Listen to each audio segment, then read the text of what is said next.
முதல் வாசகம் செக்கேரியா நூலிலிருந்து வாசகம். அதிகாரம் 9, திருவசனங்கள் 9 முதல் 10 வரை. மகளே சீயோன், மகிழ்ந்து களிகூரு. மகளே எருசலேம், ஆர்ப்பரி. இதோ உன் அரசர் உன்னிடம் வருகிறார்.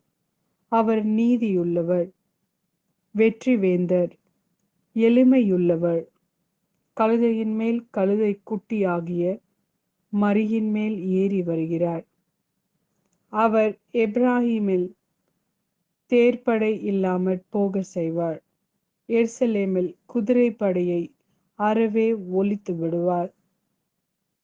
போர்க்கருவியான வில்லும் ஒடிந்து போகும். வேற்றினத்தாருக்கு அமைதியை அறிவிப்பார். அவரது ஆட்சி ஒரு கடல் முதல் மறு கடல் வரை, பேராறு முதல் நில உலகின் எல்லை வரை செல்லும். இது ஆண்டவரின் அருள்வாக்கு. இறைவா, உமக்கு நன்றி. இரண்டாம் வாசகம். ரோமையர் திருமுகத்திலிருந்து வாசகம். அதிகாரம் 8, திருவசனங்கள் 9 மற்றும் 11 முதல் 13 வரை. ஆனால் கடவுளின் ஆவி உங்களுக்குள் குடிகொண்டிருந்தால், நீங்கள் ஊன் இயல்பை கொண்டிராமல் ஆவிக்குரிய இயல்பை கொண்டிருப்பீர்கள். கிறிஸ்துவின் ஆவியை கொண்டிராதோர் அவருக்கு உரியோர் அல்ல.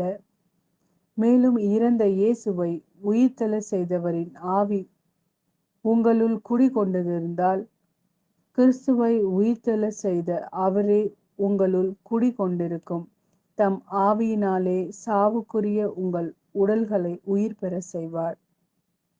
ஆகையால் சகோதர சகோதரிகளே, நாம் ஊன் இயல்புக்கு கடமைப்பட்டிருக்கவில்லை, அவ்வியல்பின்படி வாழ வேண்டியதும் இல்லை.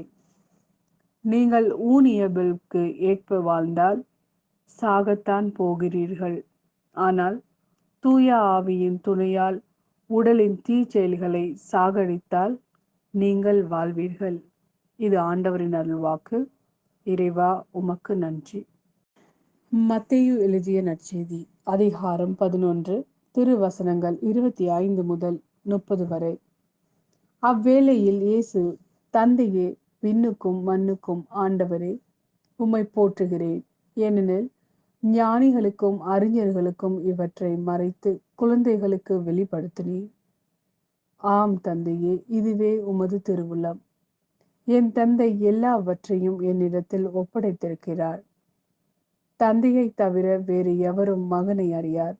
மகனும் அவர் யாருக்கு வெளிப்படுத்த வேண்டும் என்று விரும்புகிறாரோ அவருமன்றி வேறு எவரும் தந்தையை அறியார் என்று கூறினார்.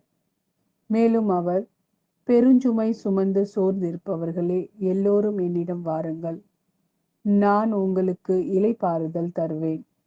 நான் கனிவும் மனத்தாழ்மையும் உடையவன். ஆகவே என் நுகத்தை உங்கள் மேல் ஏற்றுக்கொண்டு என்னிடம் கற்றுக்கொள்ளுங்கள். அப்பொழுது உங்கள் உள்ளத்திற்கு இளைப்பாறுதல் கிடைக்கும். ஆம், என் நுகம் அழுத்தாது, என் சுமை எளிதாயுள்ளது என்றார்.